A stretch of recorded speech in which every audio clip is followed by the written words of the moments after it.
And I said to him, look, I'm sorry for your loss, but I just assumed all foxes were flying foxes. Kurt, Yes. what have you got for us today? Well, now I've got the Green Beret from Max, which is an IPA. Which is a just a more robust, stronger version of a pale ale. Consider it pale ale's big brother. So it bullies pale ales, steals their PlayStations, records over their memory card saves on Sonic the Hedgehog. Absolutely. Like you're dealing with a lot of stuff with your older brother. Yeah, so as I said, stronger flavours. So where are we getting that from? We're increasing the alcohol by adding more malt to the brewing process. And obviously the more malt we get, the more sugar we make, convert during the mashing, and then we convert that sugar into alcohol in the fermentation process. We add hops in the kettle. Dry hopping is where we also add hops in the whirlpool and fermenter. And what that does, it has less exposure to the heat of the boiling process. So rather than extract all the bitterness out of the hop, we're actually just getting more of the flavour and aroma. Again, we use Nelson Sauvin, Amarillo and Simcoe hops in this beer. A larger portion of that crystal malt as well, which actually balances it out and brings the bitterness back a little bit, just to balance it out, make it more drinkable. So an IPA is an India Pale Ale? Absolutely. Not an Indian Pale Ale? No, I call India it India. Pale Ale. Yep. Where does it get that name from? So time for a long story. I'll try and keep it as time for a long as I story. can. We're in a library. We are literally in a vessel of long stories. Of long stories, There's a book absolutely. there called The Maid of Buttermere.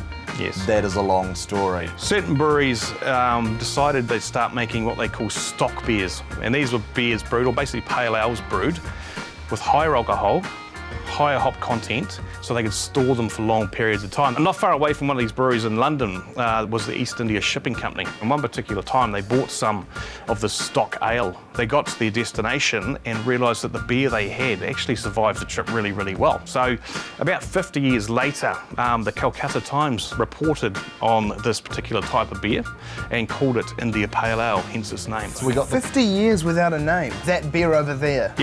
Yeah, and actually in that part of the world, that's probably all you were getting as well. So I guess if you've only got 1 year, beer is a solid name. Should we jump in? Absolutely.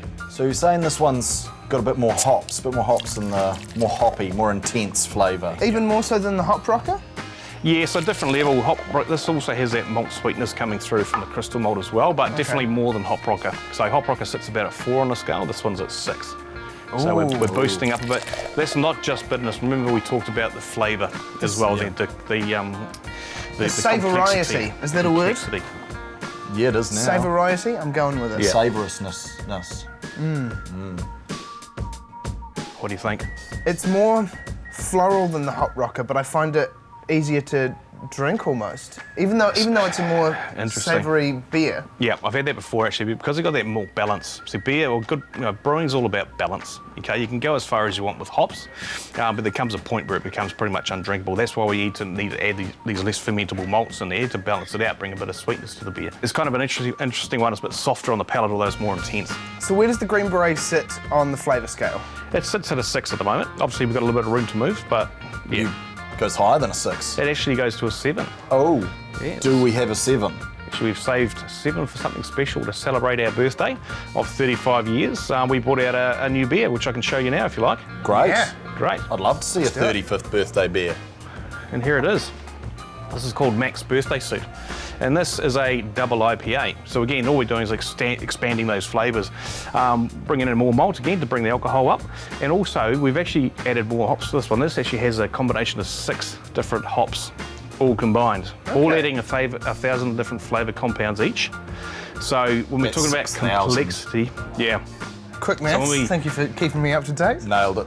So when we talk about complexity, this is getting right up there. That's why we reserved number 7 for this bad boy. So I can completely understand the name then, because getting naked on a 35th birthday is a complex issue.